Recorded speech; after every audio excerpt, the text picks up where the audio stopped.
Baik, Assalamualaikum warahmatullahi wabarakatuh. Mari kita mulai kuliah pada hari ini. Sebentar.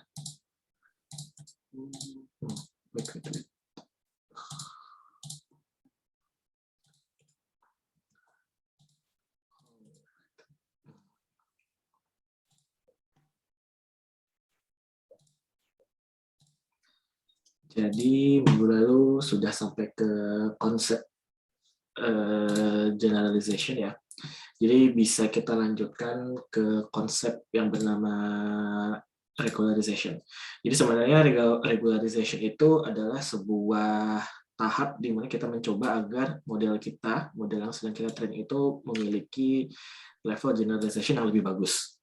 Ya, jadi ya, is any modification we make to the learning algorithm that is intended to reduce generalization error, not training errors. Ya, nah di sini yang paling penting dilihat adalah yang kita ingin kurangi itu generalization error. Berarti error yang terjadi pada validation error gitu. Jadi bukan di training data, tapi di validation data atau bahkan di test data. Ya, jadi di sini kadang-kadang kita harus lihat di training error-nya kadang-kadang tidak turun, ya, tapi waktu di validation error itu turun. Nah, itu berarti regularization-nya itu berjalan dengan baik. Ya. Lalu contohnya ini di example-nya untuk linear model, regularization is usually achieved by limiting the weights of the model. Contohnya adalah Ritchie regression ya. Jadi waktu itu di Ritchie regression kita sudah belajar bagaimana menambahkan prior terhadap parameter dari linear regression itu bisa membuat hasil regressionnya lebih baik. Nah, dari situ kita sebenarnya ada beberapa jenis regularization yang sering digunakan gitu. Ini adalah contohnya ya. Ada L1 norm yang adalah sebenarnya kalau di regression itu namanya lasso regression. Ya, lalu kalau misalkan di L2 norm itu namanya di regression yang namanya Ritchie regression. Ya, kalau misalkan lalu juga ada teknik regularization namanya elastic net, yaitu sebenarnya menggabungkan antara L1 dan L2 norm, ya L1 and L2 norm. Lalu juga kita bisa melakukan early stop. Early stop itu lebih ke arah memberhentikan proses training sebelum terjadinya overfitting. Jadi bukan menambahkan. Nanti kita lihat perbedaannya antara ketiga ini, L1 norm, L2 norm, elastic net, dan early stop. Oke, jadi L1 norm itu sendiri bisa dikalkulasi menggunakan sum of the absolute value of the parameters ya. Jadi itulah kenapa namanya lasso regression, karena ini singkatannya least absolute shrinkage and selection operator regression. Jadi menambahkan L1 norm as a regularization term to the cost function.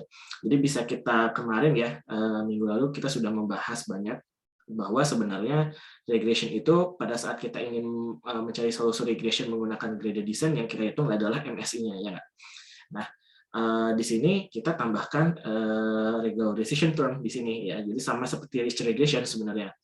Nah, bedanya adalah kalau yang di Ritchie regression itu menggunakan square ya, pangkat 2 power. Nah, kalau misalnya ini adalah menggunakan absolute ya, absolute-nya. Jadi absolut dari nilai parameternya itu harus mendekati 0 ya. Nah, di sini juga ada hyperparameter alpha layaknya di regression ya, which controls how strong the regularization to the model. Ya, kalau misalkan alfanya sebenarnya 0 ya lasso regression hanya sebuah linear regression biasa. Kalau misalkan alfanya sangat besar, maka all weights ya, weights dari regressionnya itu akan sangat mendekati 0 dan hasilnya adalah ya straight line gitu. Ya, karena nilai parameternya kalau 0 kan ya sebenarnya berarti tinggal garis lurus saja. Ya. Nah, ini visualisasi dari lasso regression menggunakan L1 norm ya. Karakteristik yang penting dari lasso regression itu adalah ya di sini ditulis it tends to completely eliminate the weights of the least important features set them to 0.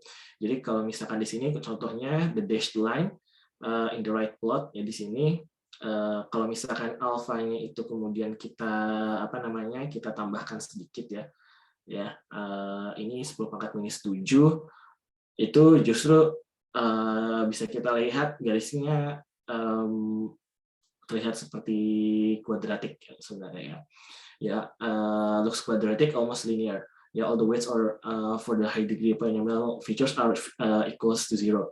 Jadi maksudnya data-data yang terletak sangat jauh dari garis itu kemudian dibilang 0 aja, maksudnya dihilangkan, maksudnya weights-nya jadi hampir 0. Nah, jadi ini kita bisa lihat ya, kalau misalnya di sini kan dibilangnya kalau alfanya sama dengan 0, lasso regression is just linear regression. Ya berarti kalau misalkan 0, ya bisa kita lihat overfitting kan ya, garisnya kan melengkung-lengkung gitu. Nah, kalau misalkan kita pakai yang nilainya walaupun sangat kecil ya, bisa lihat hanya 10⁻⁻7, itu kemudian bisa membuat lebih smooth garisnya. Kalau misalkan 0, kalau 1 ya, tadi sudah dibilang ya, very large, ya 1 close to 0, jadi cuma garis lurus aja. Kira-kira seperti itu. Nah, lalu selanjutnya adalah fungsi regulation selanjutnya adalah L2 norm.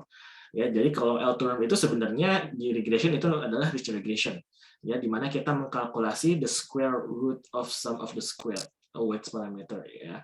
Jadi di sini perbedaannya hanya di sini aja. Kalau yang tadi itu absolute summation, ya, nilainya, kalau ini sum of square, ya, di square. Nah, di sini juga sama, alfanya controls how much you want the we want to regularize the model. Jadi kalau misalkan 0 ya jadi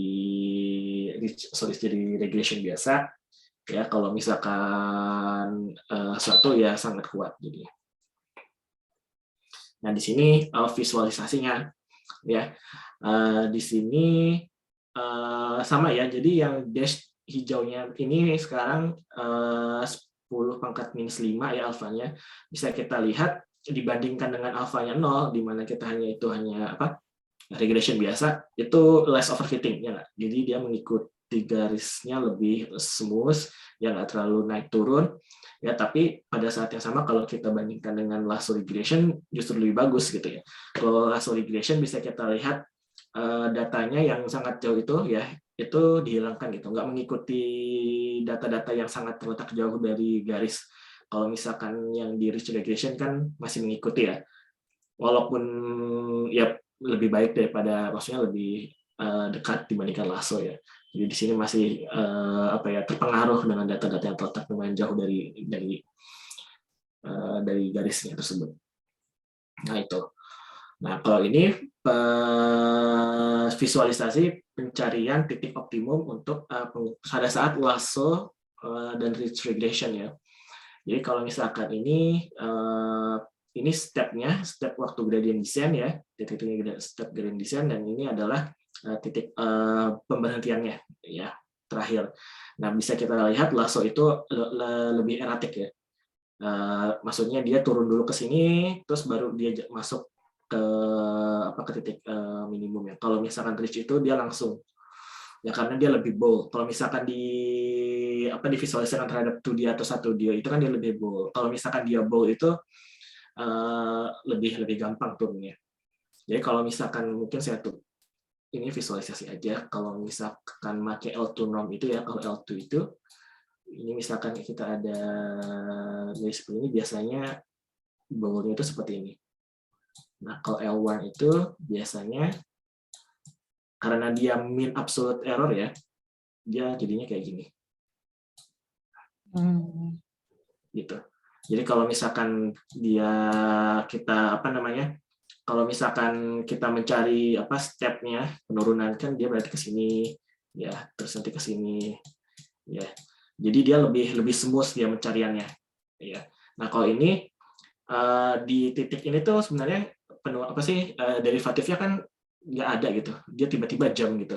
Makanya bisa dilihat di sini itu erratik dia. Kalau misalnya udah mencapai titik yang dekat dengan minimum itu dia erratik kalau L1 norm. Kalau misalkan L2 norm itu dia lebih smooth karena di sininya selalu ada nilai derivatif untuk di setiap kurvanya. Kira-kira seperti itu.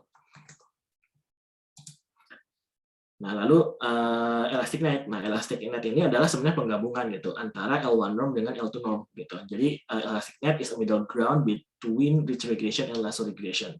Ya, jadi the regression term is simple mix of both rich and lasso regression terms, and you can control the mixed ratio of R. Ya, jadi di sini R-nya ini ya tambah ada hyperparameter tambahan itu ya itu weights untuk lasso-nya sama rich regression-nya. Jadi kalau misalkan R sama dengan 0 ya berarti elastic net is equivalent to Ricci equation. Kalau R sama dengan 1 ya berarti itu Lasso equation. Gitu. Nah, lalu sebenarnya regularization term yang mana gitu kan, kan kita punya banyak pilihan ya. Yang pasti sih yang menggunakan regularization term itu pasti lebih bagus dibandingkan tanpa regularization. Yang pasti sih itu yang perlu diingat. Ya, yang perlu diingat itu pertama. Lalu karena apa ya? Biasanya selalu kita inginkan ada sedikit regularisasi. Kan regularisasi itu kan supaya meningkatkan menurunkan generation error ya. Jadi supaya nggak overfitting. Jadi kalau misalkan nggak ada regularization ya berarti kan our model is too prone with overfitting ya, kalau misalkan nggak ada sama sekali. Kalau misalkan ada, walaupun nggak cocok, kadang-kadang ya, itu masih tetap biasanya generalization error-nya tetap lebih rendah dibandingkan dengan model yang tanpa ada regularization. Nah, biasanya sih rich regression good default ya. Biasanya cobain aja rich regression. Kenapa ya? Karena tadi itu di sini waktu penghitungan derivatifnya itu kan lebih komplit, ada di setiap nilai titik nilainya. Kalau misalkan ya. Tapi kalau di sini ya, but if you suspect that only a few features are actually useful, you should prefer lasso or elastic net since they tend to reduce the useless features weights down to zero as we have discussed. Jadi kadang-kadang ya itu karena memang apa sih konsep dari lasso regression itu kalau misalkan ada datanya tidak terlalu terlalu penting gitu ya, weights-nya gitu ya langsung jadi nol. Ya, kalau terlalu jauh dari garis itu langsung dinolkan. Ya, tapi di sini sih tulisnya in general elastic net is preferred over lasso since lasso have behaved erratically. Ya, jadi gini. Jadi dari bandingkan kalau misalnya kita harus memilih antara lasso dengan elastic net ya lebih mending elastic net. Karena apa? Lasso kan tadi erratic ya pas waktu di dekat titik optimumnya. Kalau elastic net kan kombinasi antara elastic dengan reach. Jadi lebih bagus dibanding lasso. Itu. Nah, lalu yang terakhir early stop. Nah, ini agak sedikit berbeda tipe regularization-nya. Kalau yang tadi kan kita selalu menambahkan regularization term ya terhadap cost function-nya. Nah, kalau misalkan di early stop itu kita memberhentikan proses gradient descent pada saat kita sudah menemukan validation error yang paling rendah. Nah, ini disebut dengan early stopping. Jadi di sini bisa kita lihat ya, ini sebenarnya yang dash merah itu kan ditulisnya training set, tapi di sebelah kiri itu MSI. Itu berarti kan sebenarnya pada saat training loss jadi sebenarnya ya. Yang dash merah ini training error, yang biru ini adalah validation error. Kan kemarin sudah dibahas kenapa kita harus membedakan antara training set dengan validation set. Karena apa?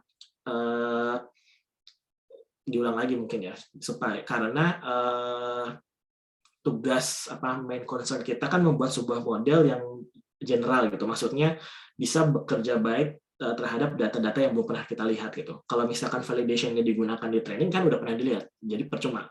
Jadi harus dipisah antara training sama validation. Jadi ya dash merah di sini ada training set, ya training loss, yang biru ini validation loss. Nah, jadi pas waktu training kan bisa kita save nih, bisa kita lihat apakah terus validation error itu terus turun atau enggak. Nah, itu bisa aja kita track gitu. Kalau misalkan validation error-nya terus turun, terus tapi tiba-tiba setelah 10 step selanjutnya naik, tiba-tiba naik terus kayak gini gitu ya. Nah, itu berarti tinggal trace back aja ke step terakhir yang 10 terakhir tadi yang paling minimum, terus ambil itu sebagai weights yang paling optimum. Gitu. Jadi artinya apa? Disitulah titik optimum untuk generalization-nya. Gitu. Jadi kita nggak perlu melanjutin lagi training step-nya karena apa? Kemungkinan besar ini bakal naik terus ke atas gitu. Validation set-nya. Jadi training error-nya terus turun. Kemarin kan dibahas ya, gimana kita bisa mendeteksi overfitting. Nah, ini mendeteksi overfitting juga bisa pakai gini. Jadi pada saat training loss-nya itu terus turun, tapi validation loss-nya naik terus, nah itu berarti kita sudah mencapai titik overfitting. Jadi bisa kita berhentikan, lalu kita ambil titik weights ya di mana validation error-nya itu paling rendah. Oke, sepertinya ya. Oke, ini summary-nya ya. Kita sudah melihat bagaimana regression model itu bisa diselesaikan atau dicari solusinya menggunakan cost function dan gradient descent. Nanti idenya akan sama ya pada saat kita membahas neural networks dan deep learning. Jadi sama-sama sebenarnya tinggal cost function, run the gradient descent, and then that's it sebenarnya. Lalu kita juga nanti akan belajar sih sebenarnya. Ini kan sekarang gradient descent ya, tapi nanti ada jadi gradient descent itu kan optimization algorithm. Nanti ada optimization algorithm lain selain gradient descent, dan itu kenapa nanti kita bahas kenapa optimization algorithm itu sekarang lebih banyak dipakai dibandingkan gradient descent. Walaupun orang juga sebenarnya masih menggunakan gradient descent itu ya sebagai core-nya. Maksudnya kan idenya itu core-nya seperti itu.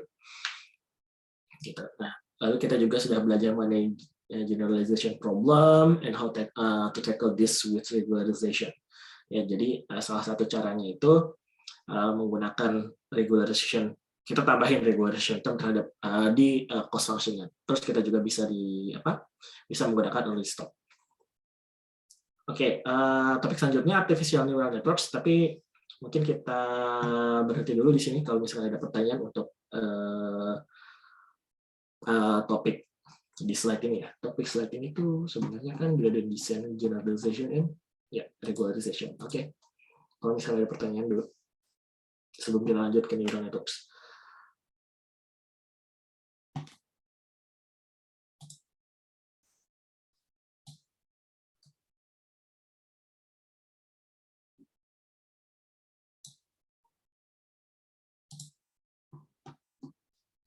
Sebentar.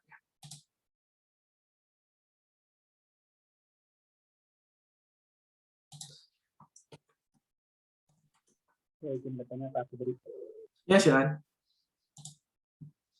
Untuk regularization berarti itu dilakukan setelah hasil training atau testing itu dilakukan ya. Artinya sudah diketahui prediksinya seperti apa, ternyata kurang optimum. Setelah itu baru dilakukan regularization atau sebelum dilakukan prediksi baru di-regularization di awal gitu. Sebenarnya lebih baik menggunakan regularization dari awal. Gitu, karena kan tadi sudah dijelaskan ya, training sebuah model tanpa regularization itu suatu hal yang sebenarnya sangat yang ngapain gitu, ujung-ujungnya pasti overfitting. Jadi lebih baik selalu gunakan regularization apapun itu, entah itu lasso, reach, atau early stop gitu. Karena apa? Tanpa regularization pasti overfitting, itu aja sih sebenarnya. Jadi nanti biasanya ini kan yang di sini ya, yang 4 ini kan sebenarnya lebih ke arah regularization yang lebih gampang gitu, maksudnya yang paling dasar lah sebenarnya. Jadi karena ini dasar ya dipakai aja. Nah nanti kalau misalkan kita masih tetap ngelihat overfitting, nanti ada ya harus dicari lagi gimana caranya kita bisa menambah bisa mengurangi generalization error. Jadi sih yang pasti ya di sini aja bicara kita bahas bicara regularization. Ya, it is always preferable to have at least a little bit of regularization. Gitu aja sih. Terima kasih Pak. Oke. Ada lagi pertanyaan?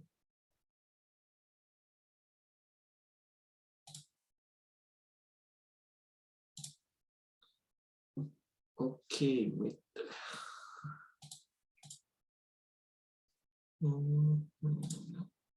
Oke, kalau nggak ada, sebentar ya ini.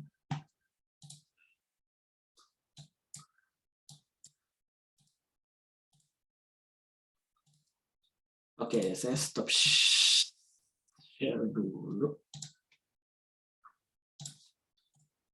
Alright, so oke, berarti saya anggap udah nggak ada pertanyaan lagi ya. Jadi kita bisa lanjut ke topik selanjutnya, yaitu neural networks.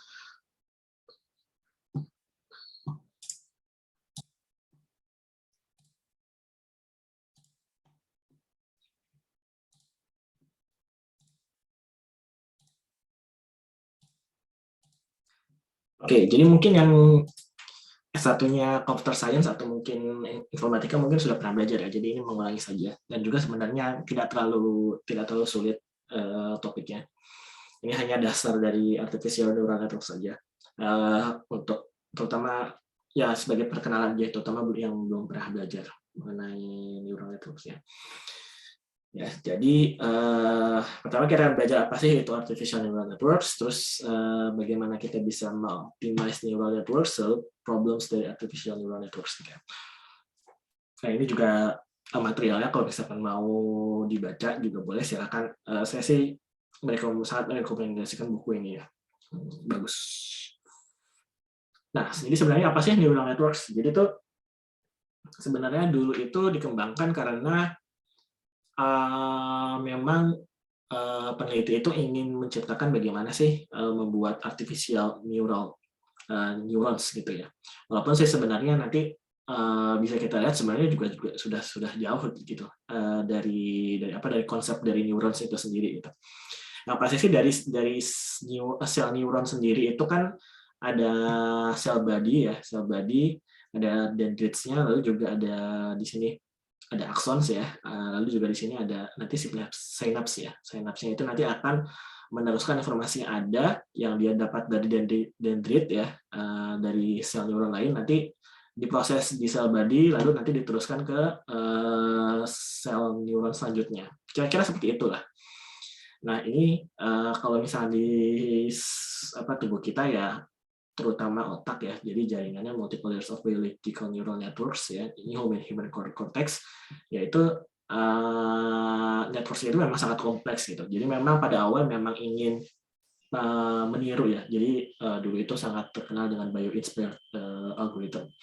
Ini salah satunya. Nah, model yang paling pertama yang bisa memang apa ya, secara ini apa namanya struktural ya, secara struktural itu memang adalah TLU, Threshold Logic Unit. Jadi dari tahun 1957 by Frank Rosenberg ya. Jadi di sini sih di TLU sendiri sih sebenarnya hampir seperti regression dengan satu weight sebenarnya gitu kan. Jadi di sini bukan satu weight tapi maksudnya dengan komputasi yang mirip gitu ya. Jadi kita ada beberapa input ya dimasukkan ke sebuah cell body ya, sebuah computation core, kita bisa bilang seperti itu ya. Lalu nanti kita akan melakukan komputasi input ini dengan sebuah weight vector ya, lalu kemudian kita sum, lalu kemudian nanti ada step function ya. Step function di sini non-linear function sebenarnya. Nah, nanti keluaran dari step function ini ya outputnya gitu. Jadi kan sebenarnya bisa kita lihat itu sangat mirip ya dengan dengan regression, walaupun di regression sih ada errornya nanti di sini kan. Tapi secara komputasi mirip lah.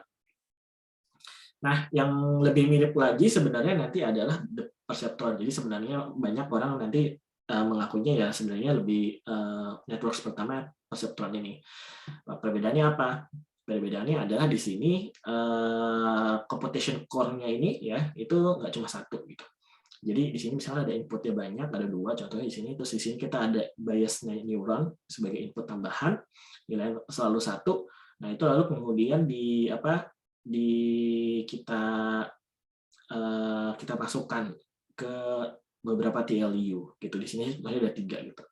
Nah itu baru outputnya apa. Jadi sih sebenarnya ke arah situ. Jadi karena waktu di biological neuron kan seperti itu ya, satu neuron itu bisa berhubungan dengan beberapa neurons, lalu juga satu neuron berhubungan dengan beberapa neurons. Jadi sih sebenarnya kombinasi dari TLU inilah yang kemudian lebih sering dibilang sebagai neural networks pertama.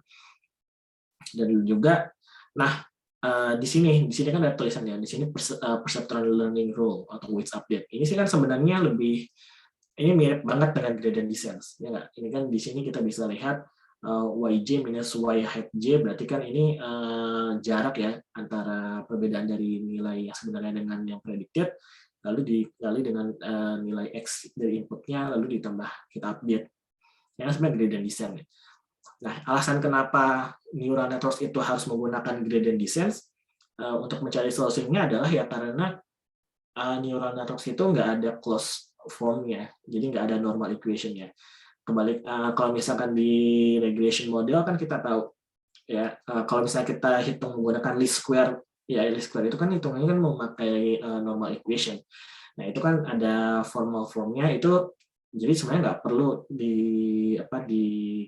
Maksudnya salah satu cara untuk mencari solusi. Tapi kalau di neural networks itu nggak bisa. Karena apa? Karena berbagai macam model bisa mempunyai berbagai banyak TLU-nya bisa banyak, di sini neuron saya bisa banyak, sambungannya bisa macam-macam, jadi nggak mungkin neural network itu hampir nggak mungkin sebenarnya, nggak mungkin bisa diselesaikan menggunakan normal equation. Nah, permasalahannya ya, nah balik lagi ke perseptron. Perseptron itu sebenarnya perhitungannya juga, walaupun bisa dibilang waktu itu groundbreaking ya, tapi punya kelemahan yang sangat menonjol gitu. Karena apa? Nggak bisa menyelesaikan permasalahan exclusive OR, ya classification exclusive OR, walaupun untuk manusia ini sangat gampang. Ya, jadi kenapa? Ya karena XOR ini tidak linearly separable. Jadi kalau misalkan kita lihat ini original space-nya ya, space dari XOR-nya itu sendiri. Ya kalau XOR itu kan kalau nilainya 0 atau salah satunya 1 kan berarti nilai keluar output-nya 1 ya. Jadi bisa dilihat ini X1, ini X2. Kalau misalkan nilainya 0 sama 1, kan keluarannya 1. Ya nggak? Kalau misalkan ini juga kan nilainya 1 sama 0, nilainya 1. Nah, kalau nilainya sama, 0, 0, dan 1, 1, nilainya bakal 0. Bisa dilihat ini nggak linearly separable. Jadi, perseptron itu nggak bisa menyelesaikan permasalahan permasalahan non-linear. Nah, lalu kemudian cara penyelesaiannya adalah menambahkan hidden layer. Yang makanya kita sebut namanya kemudian MLP, multi-layer perceptron. Nah, ini adalah multi-layer perceptron. Kalau misalkan tadi perseptron kan cuma sampai di sini aja ya, satu hidden layer, ya nggak? Sampai H1 aja nih. Ya. Lalu nanti langsung output. Nah, kalau misalkan di MLP nanti ada satu lagi output namanya output layer, sedangkan output layer yang tadi ya dijadikan hidden layer. Gitu. Jadi nanti ada satu hidden layer, satu input layer, dan satu output. Nah, ini yang kemudian menjadi fondasi utama dari neural networks. Nah, karena hidden layer inilah yang lalu kemudian biasanya akan menghitung hubungan non-linearitas antara input dengan output. Itu. Ya, jadi kalau misalkan di sini sih biasa ya, maksudnya di sini kan X represents the input features, ya di sini X, lalu weight matrices WI contains all connection weights except from the bias neuron, ya. Jadi I itu untuk layer 1 sama layer 2, ya. Hubungan antara input dengan hidden dan hidden dengan output ya. H represent the hidden layers values ya, di sini H, lalu psi is the activation of linear function gitu. Jadi dan equation-nya adalah seperti ini ya. Nah, lalu kenapa sih kita masih membutuhkan activation function atau nonlinear function untuk dikomputasi di sini ya, untuk psi-nya? Kenapa sih kita perlu itu? Nah, karena kalau misalkan kita chaining several linear transformation, all we get is linear transformation gitu. Jadi kalau misalkan kita punya fx sama dengan 2x plus 3 ya, dan gx equals to 5x minus 1, kalau misalkan kita gabungin ya, kita masukkan chaining, jadi inputnya gx, ya maka akan mendapatkan 10x plus 1, sama-sama linear. Jadi tetap harus ada seperti perubahan dari linear ke non-linear itu, dan si non-linear activation function itulah yang akan merubah hubungan antara non-linear dan linear tersebut. Gitu. Ya, jadi ingat ya, jadi perbedaan antara perseptron itu ini bisa kita tulis ini sebagai fx aja, gitu. Karena ada satu layer doang, jadi itu hanya kita fx aja. Sedangkan kalau misalkan di sini jadi ada 2, ya. Jadi di sini ada hx sama YX gitu. Jadi gabungan antara 2 fungsi plus 2 non-linearity itu, lalu kemudian itulah yang kemudian bisa menyelesaikan XOR function tadi sebenarnya. Ya, jadi walaupun di perseptron itu tetap ada non-linear function, perbedaannya itu. Gitu. Nah, lalu di sini juga ada commonly used activation function ya, mulai dari step function, sigmoid function, tanh, lalu juga ada ReLU.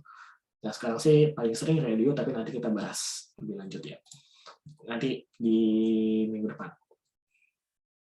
Nah, di sini MLP for solving XOR ya. Nah, ini kan original space yang tadi ya. Nah, kalau misalkan kita tambahkan ini adalah minimum ya. Di sini adalah minimum minimum requirement for the MLP to solve the XOR, nanti jadi seperti tanda kutip ya, ada dua decision boundary di sini untuk membedakan mana yang regionnya untuk 1, mana yang regionnya untuk 0. Jadi yang shaded kuning ini untuk 1, yang 0. Nah ini, tapi kita kalau kita lihat di original space dari X-nya, nah yang di sini ternyata sebenarnya yang dilakukan oleh si layer tengah ini, H ini adalah sebenarnya melakukan apa namanya, kayak mapping dari original X space ke H space ya. Jadi kalau misalkan di X space ini adalah yang bisa kita lihat ini seperti ini ya. Kalau setelah dilatih maka H space yang ada akan berubah menjadi seperti ini. Nah, bedanya apa? Bedanya kalau yang ini non-linear, yang ini linear, ya nggak? Kan kalau yang ini cuma tinggal di garis lurus aja.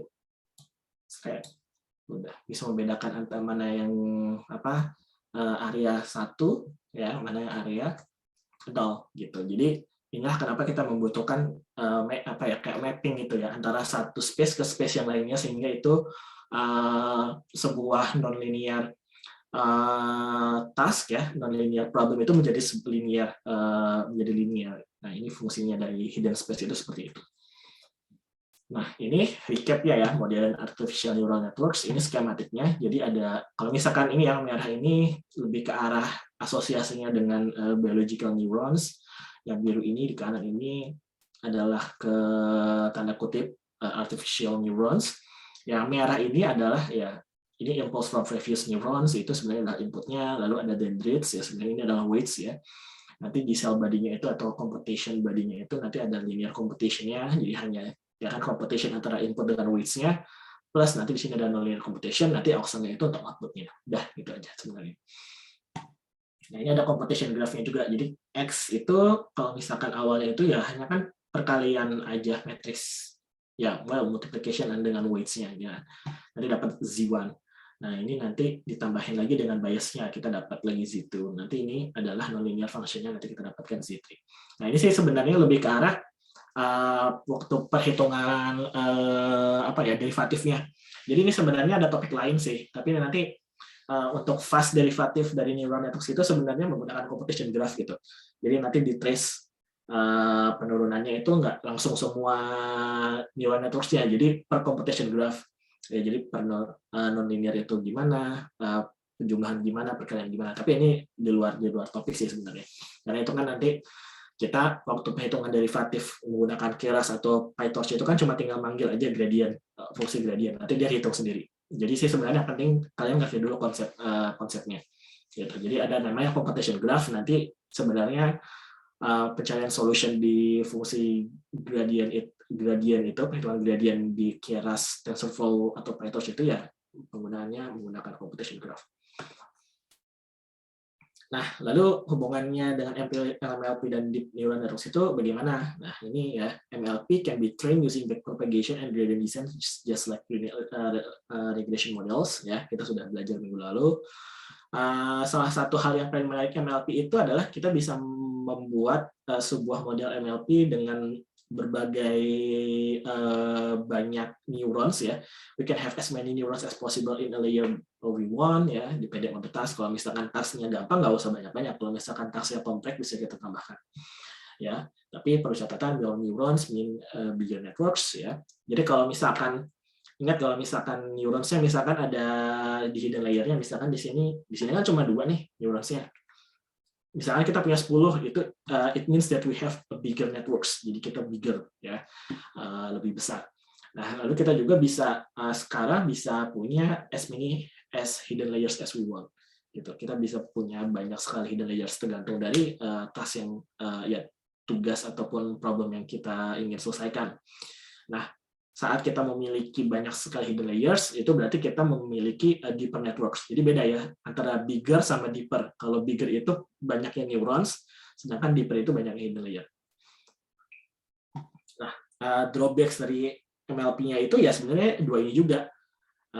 Semakin banyak neurons, many hyperparameter to tweak ya, tentu saja. Lalu juga ada banyak, nanti kita akan bahas ya, especially di MLP nanti kita bahas Lalu juga nanti kita susah nih, maksudnya pencarian sebenarnya model MLP yang paling tepat, yang paling optimum untuk menyelesaikan sebuah masalah kan kemudian kita harus coba satu-satu gitu. Itu juga kemudian salah satu kesulitan menggunakan MLP. Ya, lalu di sini nanti kita akan membahas how MLP and deep neural networks are used in computer vision field. Jadi contohnya, kita akan menggunakan contohnya di computer vision dulu. Oke, sampai sini ada pertanyaan dulu.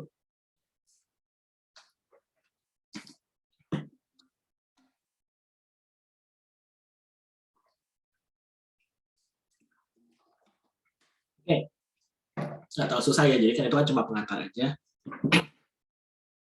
Mudah-mudahan nggak terlalu sulit.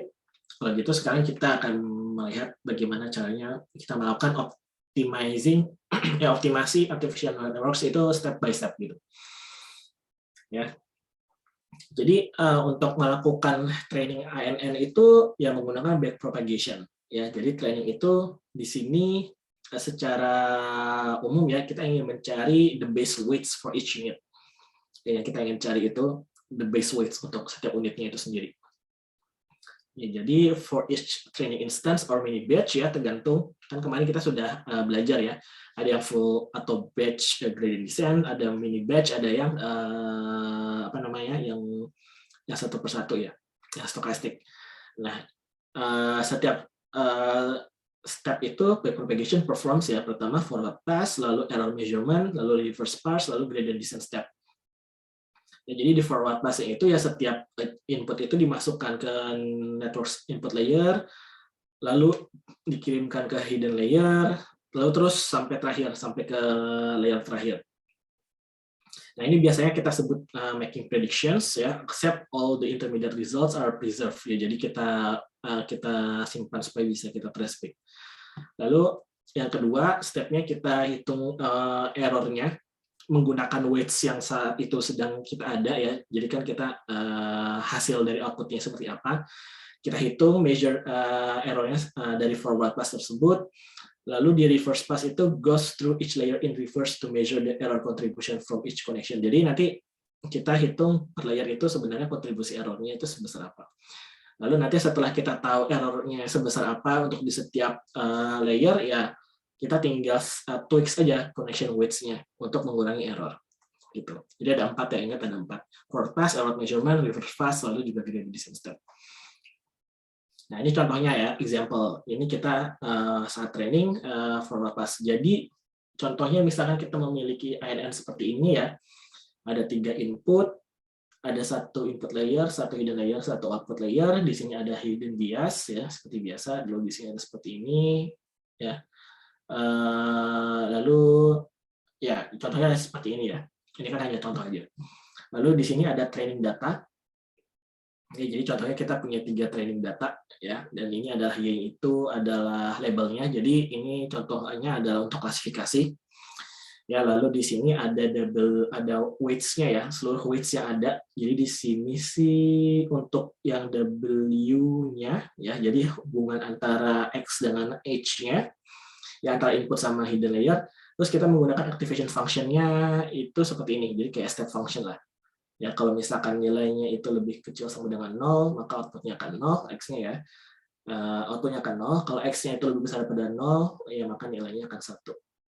Nah, jadi kita kan cuma tinggal calculate neurons in hidden layer aja. Nah, kalau misalkan di sini inisialisasi weights-nya itu 0 semua ya, jadi kita tinggal hitung aja. Untuk H1, ya kan, tinggal aja summation of X dan W ya. Jadi X1 dengan W1, X2 dengan W21, X3 dengan W31, ya itu kita hitung, ditambah biasnya. Ini harusnya ada biasnya sih, bukan sih? Ya harusnya ada biasnya, entah kenapa biasnya hilang, maaf ya. Harusnya di sini ada biasnya. Entah kenapa biasnya harusnya di sini nggak ada. Terus kita masukin aja yang nilainya X1-nya berapa, 110 dimasukkan, nah H1-nya itu 0. Lalu begitu juga dengan H2. Sama aja, nanti mendapat H2-nya 0. Oke, terus forward pass. Jadi nggak perlu dihitung ke bawah, jadi tetap aja langsung ke atas dulu. Nah, selanjutnya untuk data yang sama, kita punya weights yang berbeda untuk V. Ya, ini activation function-nya sama, nah tinggal calculate aja neuron in the output layer. Ya, itu tinggal kita hitung. Ya, tadi kan H1 sama H2-nya 0. Ya, tinggal kita hitung aja, kita kali dengan weights-nya. Hasilnya adalah Y hat-nya adalah 0. Ya kan, setelah pakai step. Nah, lalu step kedua apa? Step kedua kan error measurement. Ya nggak? Error measurement kita tinggal hitung antara Y dengan Y hat-nya. Y-nya 1, Y hat-nya, sorry, ya Y-nya 1, Y hat-nya 0, ya berarti tinggal kita hitung aja, ya, errornya 1. Selanjutnya apa? Selanjutnya back pass, reverse pass kan. Nah, pas waktu di reverse pass, kita hitung seperti yang tadi. Jadi kan sudah tadi sudah ditulis ya.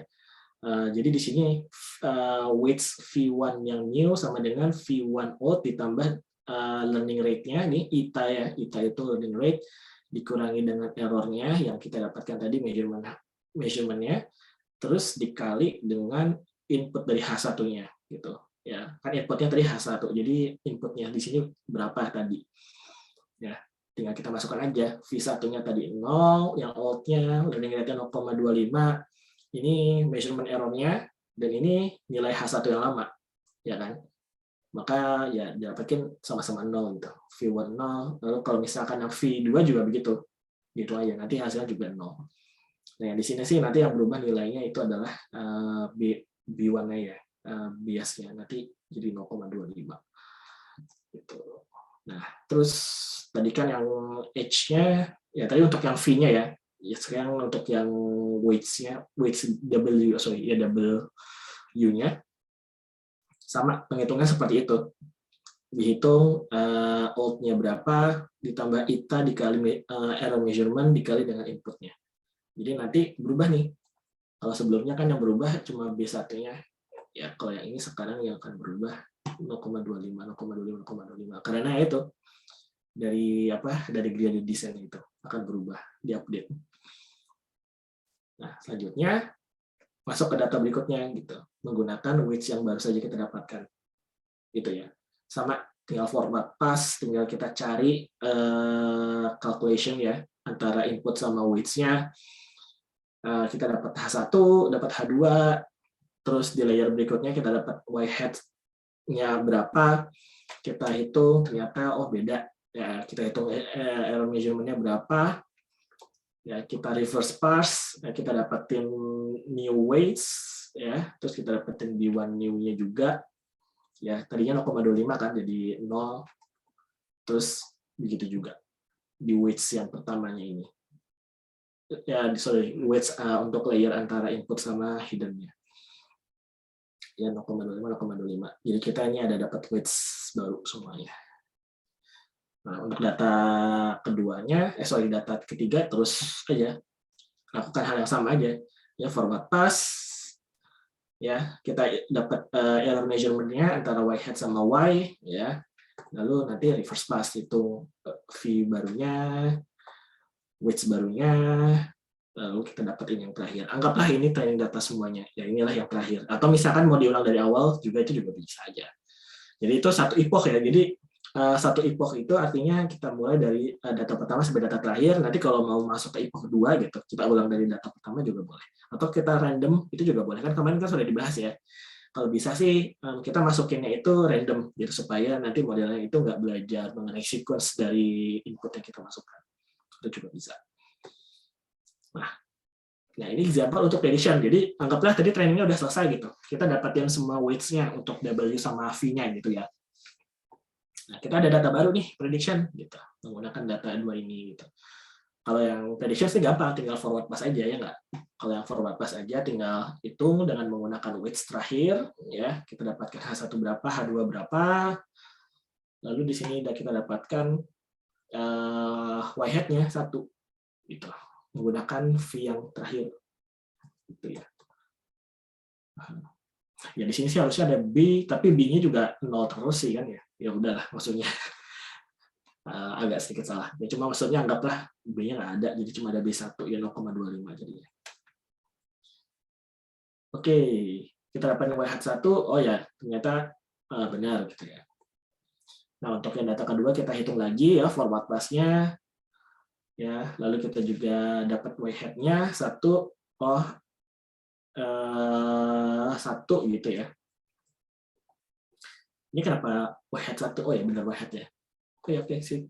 Jadi kita punya y hat untuk kedua datanya, ini juga ada y-nya yang benarnya ya. Lalu kita bisa lihat error rate-nya on unseen data. Error rate untuk unseen datanya ya 0,5 ya, karena satu data salah, satu data benar. Ya, that's all. Untuk untuk yang gampang lah, PNN yang gampang ya. Ya, jadi yang perlu remarks terakhir untuk training ya, we use a suitable error function that measures the agreement of the target, yi, and the prediction. Ya, lalu juga ingat kalau di sini sih tadi kita nggak ada regularization ya di sini. Contohnya ada regularization, jadi cuma error measurement-nya cuma perbedaan antara y dengan y hat-nya aja.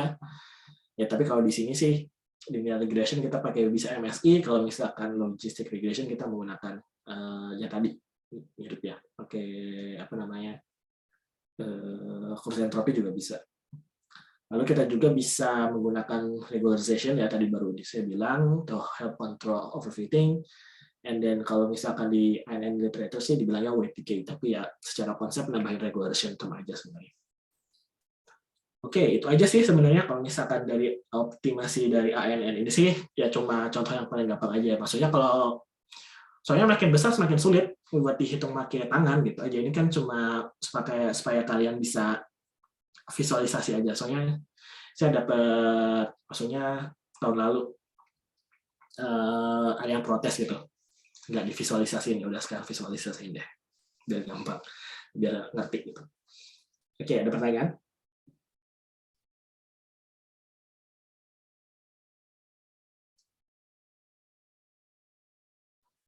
Yang saya masih bingung sih sebenarnya tiba-tiba ada B di sini ya, padahal kan sebenarnya nggak nol aja terus, jadi ya udah sama aja bohong gitu sih. Oke, silakan Made ya, atau nggak tahu saya mau nanya Prasta ya, sorry. Iya. Mau nanya dikit aja Pak, berarti y hat itu artinya kayak output gininya, hasil prediksinya berarti ya Pak? Iya betul memang. Jadi kita sih bilangnya predicted labelnya. Oh, iya. Mau nanya itu aja Pak, masih gitu aja. Iya, itu aja. Memang seperti itu. Ya, Fazri, silakan. Ya, makasih Pak Febrian. Izin bertanya, untuk yang proses ini, tadi kan sebenarnya ada proses namanya gradient descent di bagian akhirnya. Cuma sepertinya di proses ini saya nggak melihat ada diferensial ya. Sebenarnya dipakai nggak itu Pak Febrian ya? Ini kan sebenarnya pencarian gradient descent. Gradient descent itu kan sebenarnya mencari nilai apa namanya partial derivatif untuk setiap parameter yang ada, ya nggak? Ya kan? Iya nggak, kalau gradient descent kan sebenarnya itu. Dan ini kan sebenarnya waktu pas di reverse pass ini kan sebenarnya gradient descent. Ini kan kita mencari nilai apa namanya untuk V1-nya ini kan untuk setiap parameter. V1 itu kan parameternya dari layer ini. Tetanya berarti kan? Iya, untuk tetanya. Kita bisa ubah pakai inok teta untuk V. Nah, ini sebenarnya sih, ini sebenarnya hasil penurunannya aja ini sebenarnya. Ini partial derivatifnya. Oh, ini sudah partial derivatif. Ini hasil dari partial derivatif ini. Iya. Gitu aja. Ini kan supaya gampang. Partial derivation-nya berarti ini udah. Iya kan, untuk yang V2-nya kan karena nggak berpengaruh, jadi kan bisa tambahin 0 aja sebenarnya di sini gitu loh. Iya betul. Ya, jadi per ini ya, per apa namanya, per masing-masing apa namanya? Ini ya terhadap V1-nya gitu. Ini partial derivatif terhadap V1-nya, ini partial derivatif terhadap V2-nya. Ini sih cuma ya gampangnya aja gitu. Untuk setiap nodes di INN ya itu gitu. Berarti nanti kalau sebenarnya kita bikin program, kita mesti cari dulu nih ya derivation dari. Kalau misalkan untuk tugas nggak perlu lah, itu cuma tinggal panggil aja function gradient. Ya.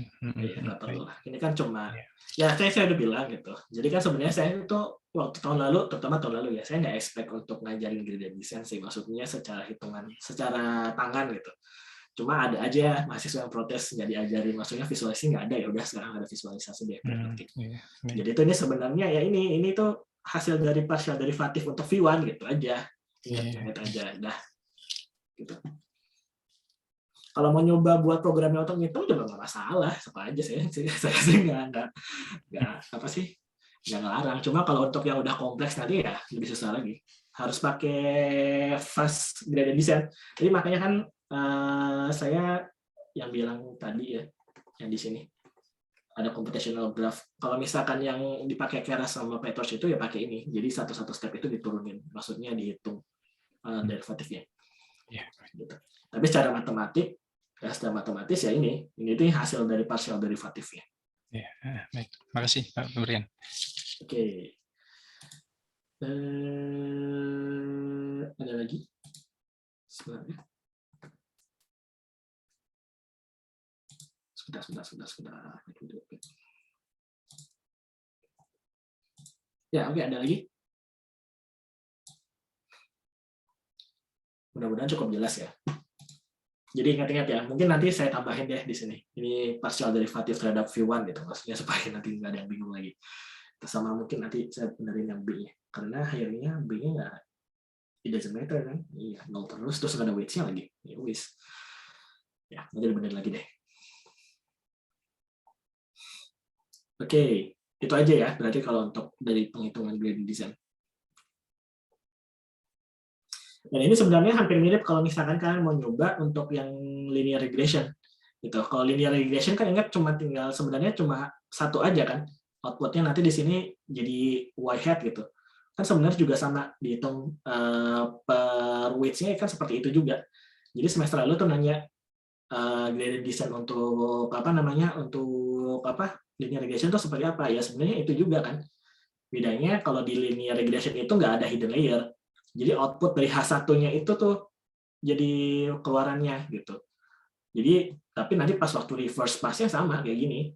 Pas waktu pencarian W1-nya sama kayak gini. Nanti kita cari weights dari apa sih? Weights-nya kan kayak gitu. Jadi sebenarnya mirip-mirip juga. Itu untuk step-stepnya maksudnya ya. Itu simplification juga sih sebenarnya. Tapi mirip. Kira-kira seperti itu.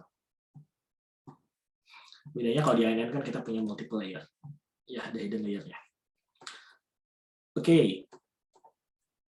Ya, jadi itu untuk optimasi secara simplification lah. Lalu ini ada problems with selanjutnya kita membahas problem with artificial neural networks ya. Nah, di sini sebenarnya nggak ada contents-nya ya, ada list of contents-nya. Cuma ya salah satu permasalahannya itu untuk ANN ya.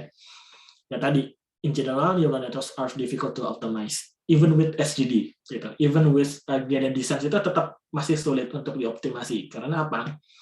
Yaitu kalau misalkan kita bisa terjebak di minimum di lokal minimum ya, atau bahkan bisa terjebak di entah di mana gitu, padahal itu bukan minimum atau lokal minimum gitu ya. Itu sangat sulit untuk dioptimasi.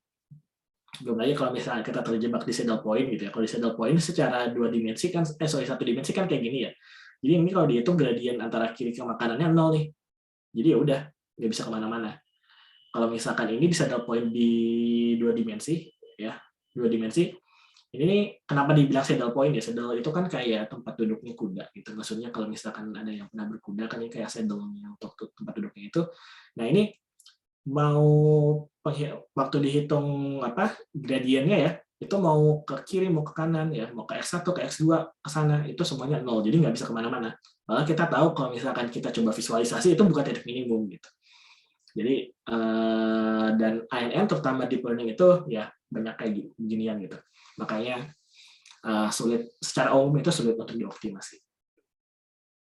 Lalu permasalahan kedua itu vanishing gradient problem sama exploding gradient problems ya. Nah, salah satu alasannya itu sebenarnya berhubungan dengan nonlinear activation function yang biasa dipakai untuk ANN. Jadi dulu itu nonlinear activation function yang paling sering dipakai itu sigmoid gitu. Ya, lalu juga berhubungan dengan nanti weight initialization.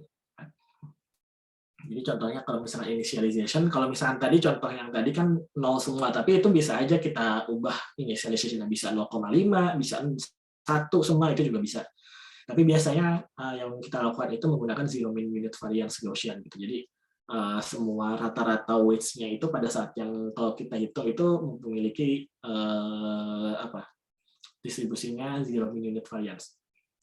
Nah, permasalahannya ya antara gabungan ini antara sigmoid dan zero mean unit variance itu ya biasanya menyebabkan yang disebut vanishing gradient problem. Maksudnya gradients often get smaller and smaller as the algorithm progresses down to the deeper layers.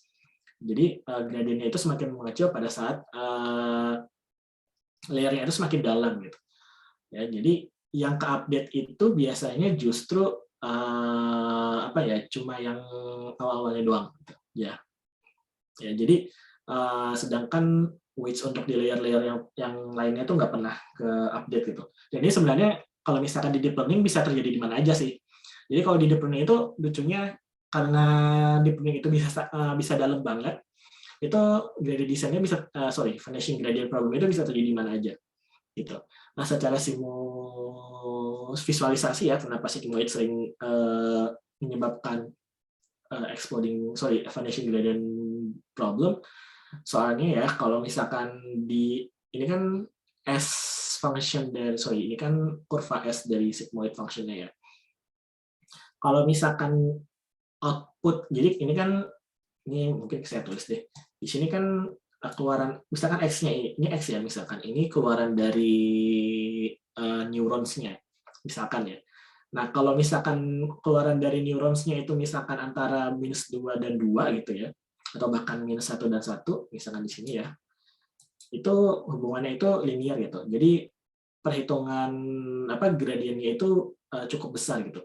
Nah, tapi kalau misalkan nilai X-nya ini kemudian misalkan mendekati -5 atau misalkan -6 ya, atau misalkan -10 tiba-tiba gitu ya. Nah, atau di sini 5 dan seterusnya gitu ya. Itu gradiennya kecil banget nih. Ya kan?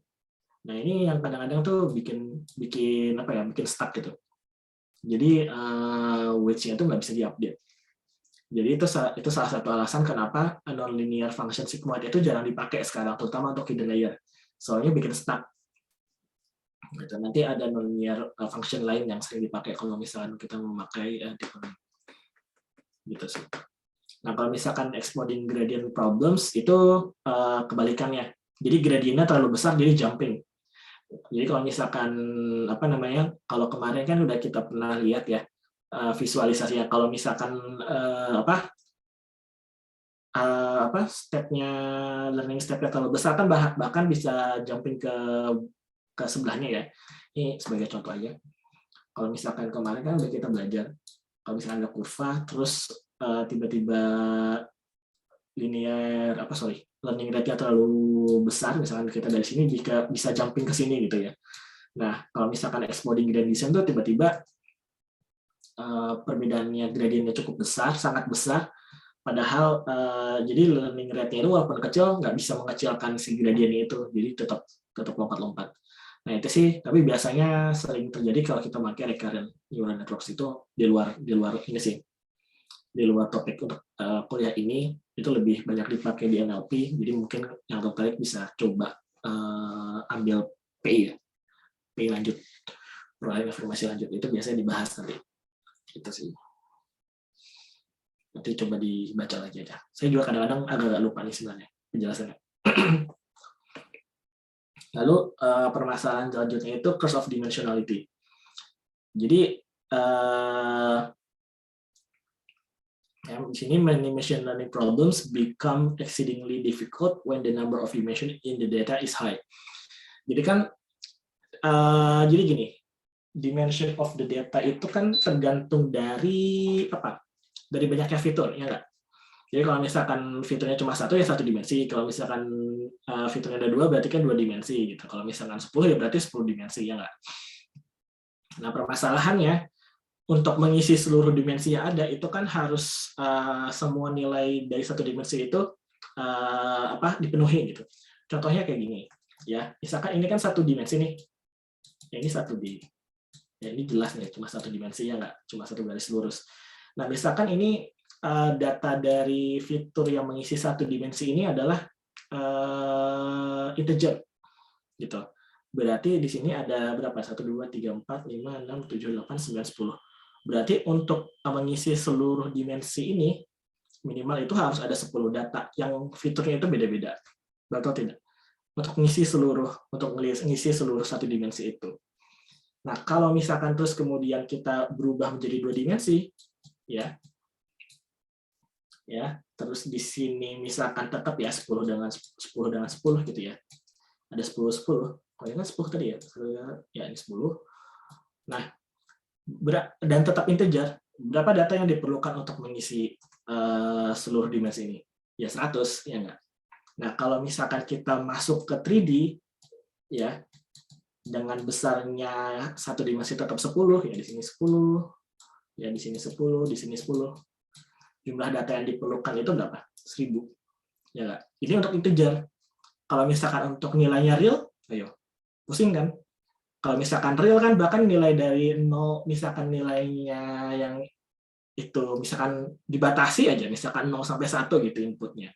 Tetap aja kan 0 sama 1 kan bilangan real yang ada antara 0 1 kan tidak terhingga, ya enggak? Berarti hampir tidak mungkin seluruh datanya itu kemudian bisa mengisi seluruh dimensi tersebut. Gitu. Jadi, nah itu baru satu dimensi. Kalau misalkan 2 dimensi, 3 dimensi, lebih ngaco lagi kan, pusing. Nah, makanya di sini salah satu alasannya ya.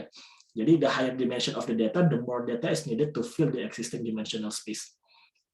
Itulah sebabnya kalau misalkan di conventional machine learning, kan kita pasti ada yang tahu yang namanya misalkan metodenya PCA gitu, Principal Component Analysis. Itu kan biasanya sebenarnya mencari fitur apa yang paling banyak variansinya, terus kita ambil sehingga seluruh fitur itu nggak perlu dipakai gitu. Jadi misalkan kita ada 100, kita hitung PCA-nya, kita ambil 2 atau 3 fitur yang paling penting gitu, yang paling menggambarkan varians dari datanya. Nah, itu kan berarti mengurangi dimensi tuh. Daripada pakai 100, kalau misalkan pakai integer aja ada 100 fitur integer, tapi walaupun nilainya cuma 1 sampai 10, berarti berapa? Banyak kan? 10 pangkat 10. 10 pangkat 100 berarti. Kebayang berapa banyak data yang diperlukan. Kalau misalkan 3 kan berarti 10 pangkat 3 aja. Ya 10 ya. Kira-kira begitu lah. 10 pangkat 3. Gitu ya. Nah, jadi the higher of dimension of the data, the easier it is to method to overfit. Maksudnya kenapa? Kok makin banyaknya data, makin easier is the data is for overfit gitu. Contohnya gini, kalau misalkan untuk yang 2D ya, anggaplah misalkan data yang kemudian kita ambil ternyata cuma berkumpul di sini gitu. Ya, sedangkan data yang di sekitar sini tuh nggak ada gitu. Anggaplah seperti itu. Berarti itu justru nanti modelnya akan hanya bisa menyelesaikan permasalahan untuk data-data di sekitar sini, ya nggak? Jadi overfitting ke data yang di sini gitu. Yang di sini tuh modelnya nggak bakal bisa tahu gitu. Karena apa? Karena nggak ada datanya.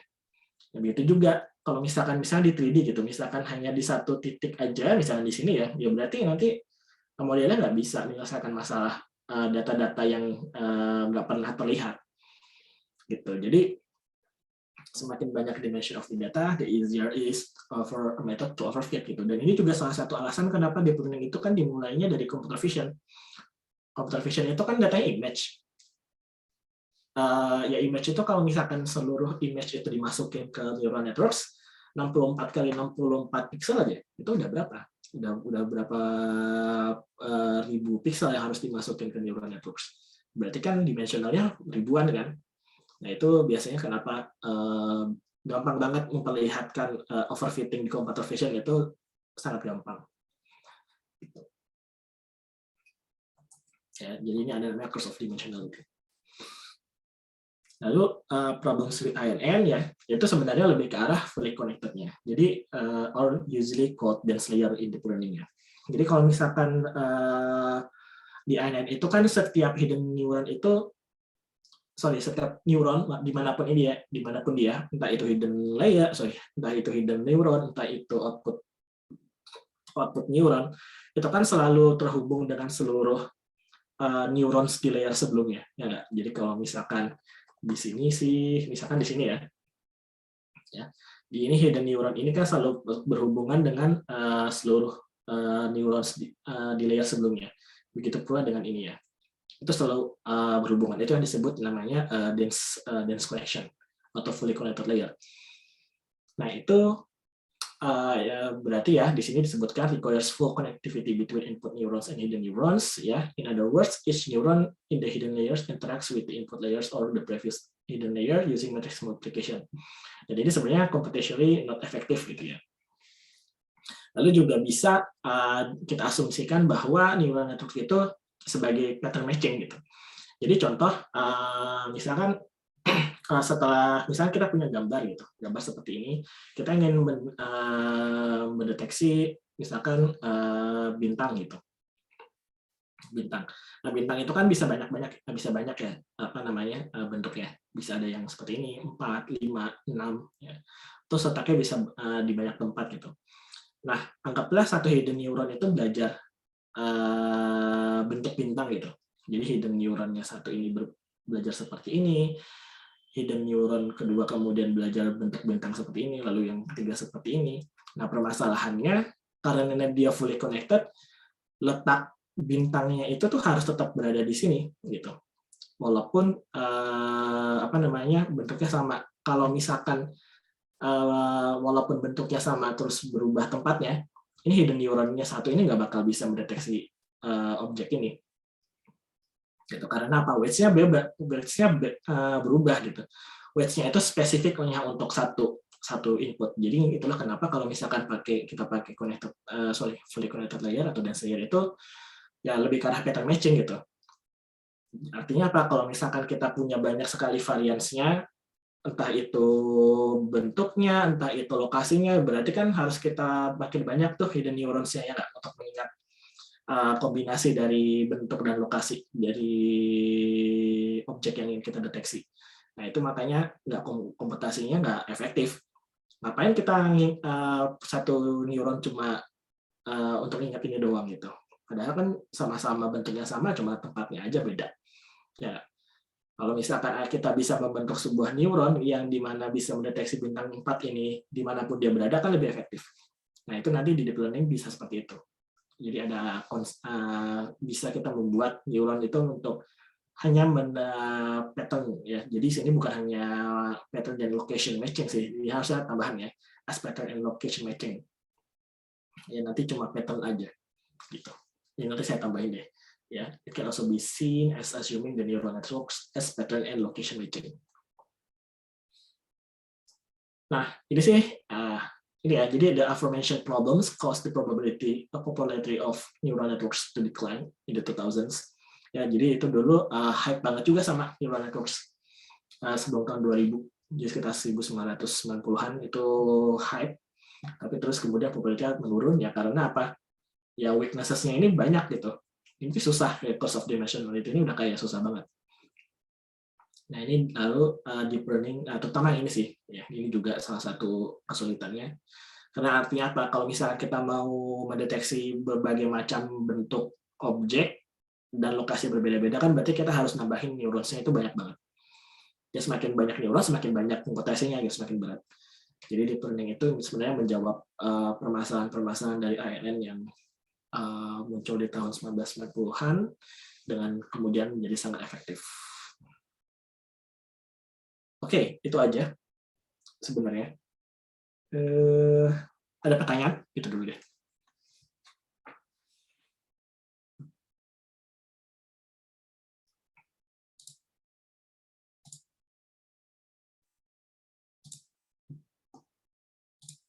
Seharusnya nggak terlalu susah ya. Sorry. Ada pertanyaan lagi?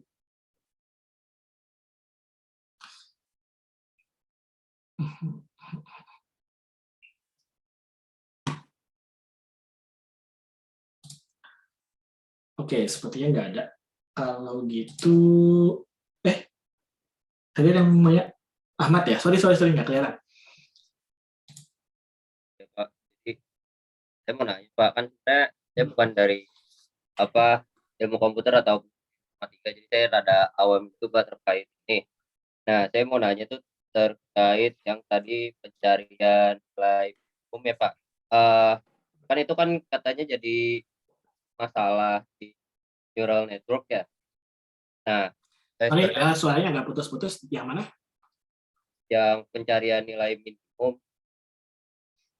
Yang di sini, yang Nah, pertama. ya. Ya. Jadi pertanyaan saya itu sebenarnya fungsinya tuh apakah dia ada batas atau enggak ya Pak? Maksudnya kan kalau saya kan kebayangnya konsep kalkulus gitu Pak, kan kalau fungsi dia dari min tahingga sampai tahingga.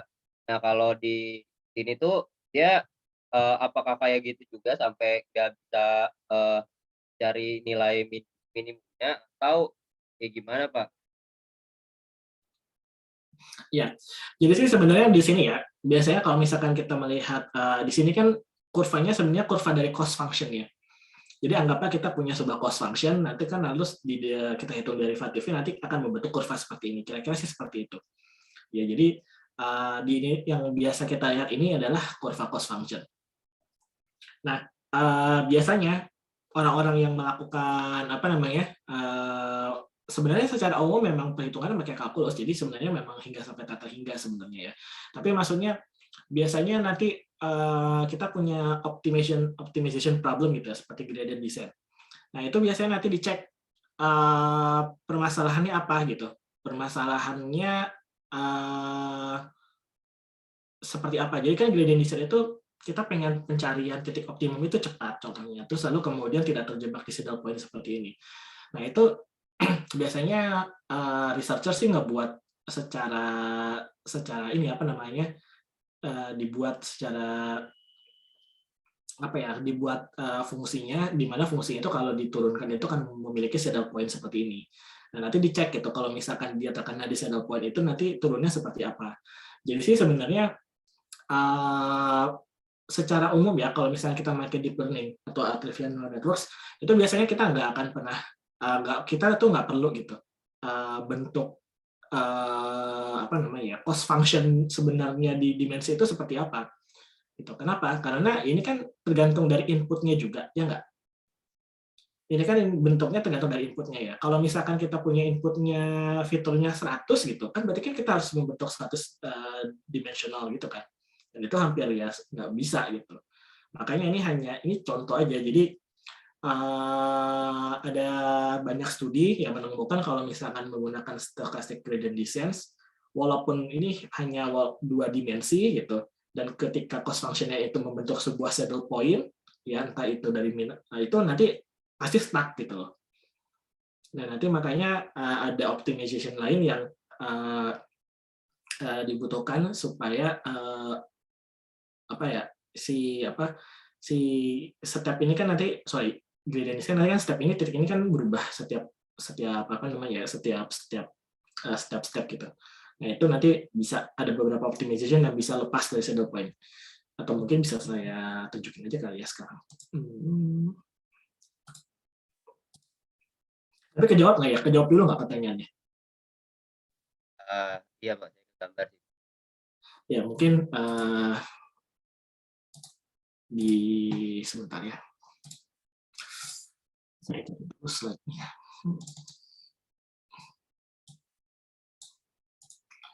Di sini.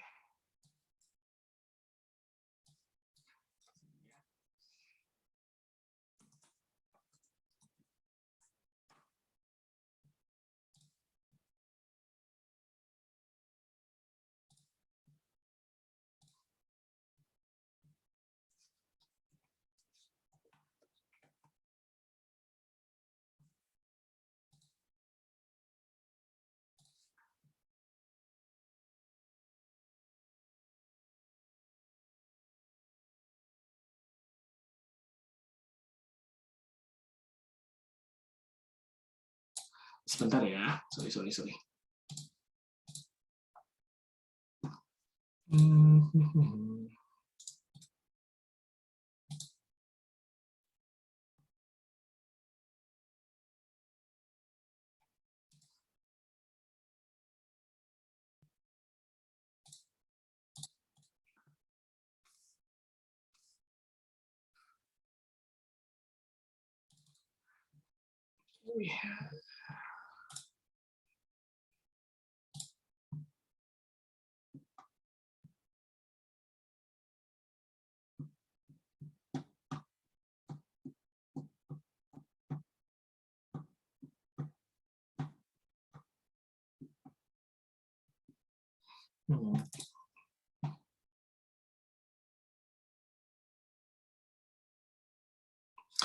Tadi saya cari lagi deh.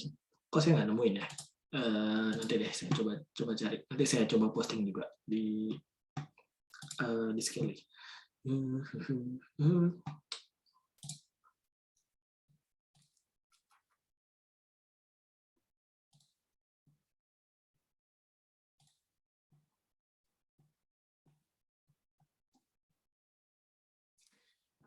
Ketemu deh. Saya nggak tahu kalian udah pernah ngeliat ini atau bukan, belum ya? Kelihatan ya.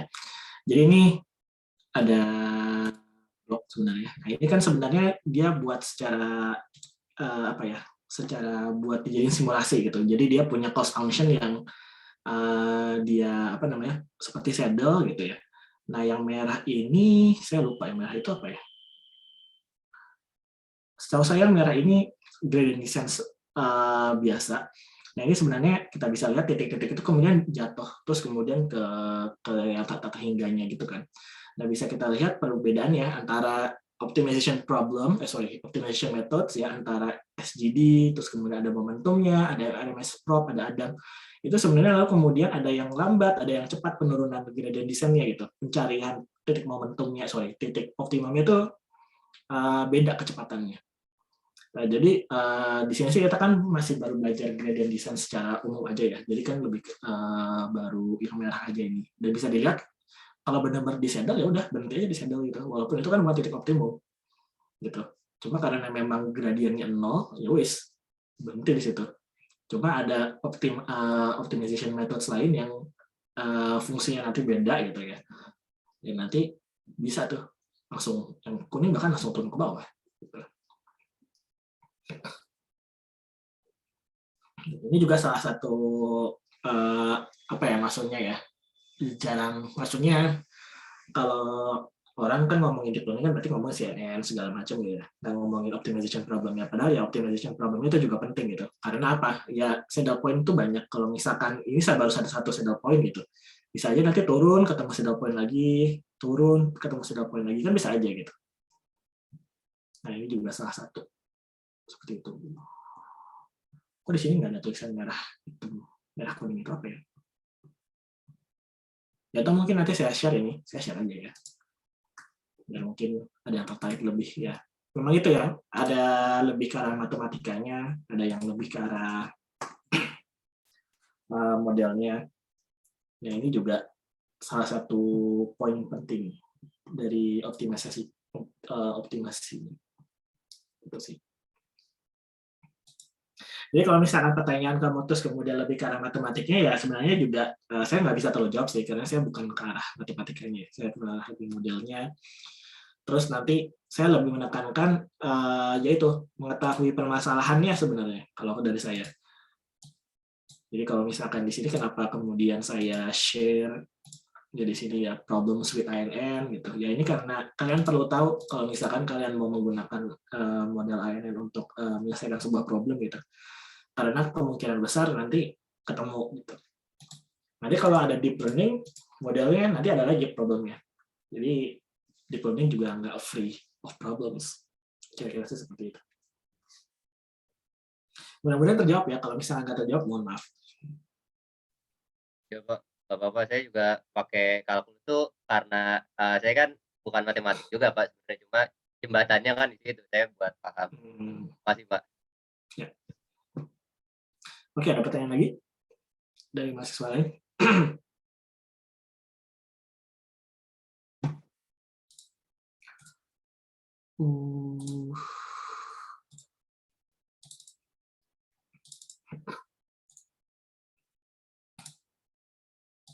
Oke.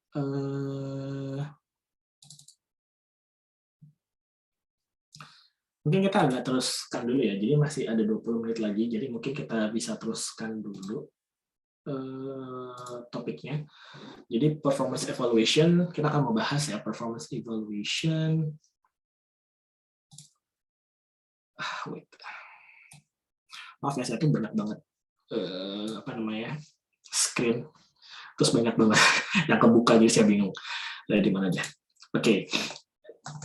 Jadi topik selanjutnya itu performance evaluation, confidence of interval, and evaluating hypothesis. Jadi sebenarnya ini topiknya nggak berhubungan khusus dengan machine learning ya. Cuma saya ngelihat terutama mahasiswa gitu ya, kadang-kadang bingung gitu melakukan apa ya evaluasinya atau menggunakan apa ya analisis dari hasil dari machine learning itu gimana sih gitu. Kadang-kadang tuh mahasiswa cuma bilang, oh yang ini lebih bagus, yang ini lebih jelek gitu. Tapi kemudian apalagi yang bisa didapatkan dari analisa lain, apa yang bisa didapatkan dari hasil yang di apa ya setelah training gitu.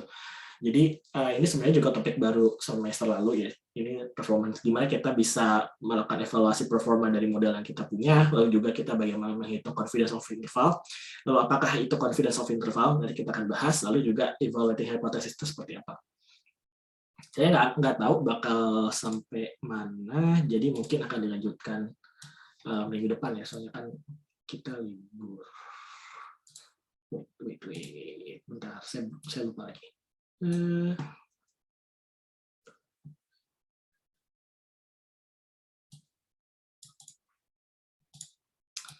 Oke, jadi saya nggak tahu bakal selesai sampai mana, cuma nanti kita lanjutkan aja, nggak apa-apa. Oke ya, jadi kita bahas ada 3 topik di sini, yaitu performance evaluation, confidence of interval, lalu evaluating hypothesis. Lalu materialnya banyak, ada yang dari Bumia, ada yang dari buku, ada yang dari lectures lain di Edinburgh, jadi silahkan dilihat ya. Jadi yang pertama kita bahas performance evaluation. Jadi kalau misalkan kita membahas performance evaluation itu nggak cuma performance metric aja, nggak cuma akurasi aja gitu. Ada banyak performance evaluation lain yang bisa kita lihat gitu. Entah dia dari speed, biasanya speed itu bisa kita lihat dari trainingnya. Semakin cepat training kan kita pengen pilih yang paling cepat trainingnya gitu supaya nggak terlalu lama gitu. Lalu juga mungkin kalau kalian mau atau kita mau membuat sebuah model yang running in real time speed gitu, misalkan untuk CCTV kan berarti speednya untuk model harus cepat, itu juga kemudian sangat berpengaruh gitu. Lalu di sini robustness itu lebih ke arah kalau misalkan kita punya di unseen data gitu, jadi robustness itu ke unseen data itu seperti apa, lebih kita benar-benar fokus ke unseen data. Ini lebih cocok analoginya di medical imaging ya. Jadi kalau misalkan di medical imaging itu kan misalkan kita mau mesin MRI gitu. Mesin MRI itu kan makersnya banyak ya. Ada Philips, ada GE, ada Canon gitu. Nah itu biasanya hasilnya itu walaupun sama-sama modalitinya sama gitu ya. Misalkan tip to flare, tapi kadang-kadang hasil outputnya agak beda. Nah itu kadang-kadang kalau misalkan modelnya overfitting, itu nggak akan bisa mendeteksi objek yang sudah dilatih gitu. Jadi robustness itu ke arah situ. Lalu scalability itu contohnya kalau misalkan kita punya trainingnya cuma kecil, nanti gimana kalau misalkan ke dataset yang lebih besar. Lalu interpretability itu maksudnya lebih ke arah interpretasi sebenarnya yang dipelajari oleh deep learning itu sih apa sih sebenarnya, itu juga bisa kita bisa gunakan sebagai performance evaluation. Ya di sini sudah dijelaskan ya.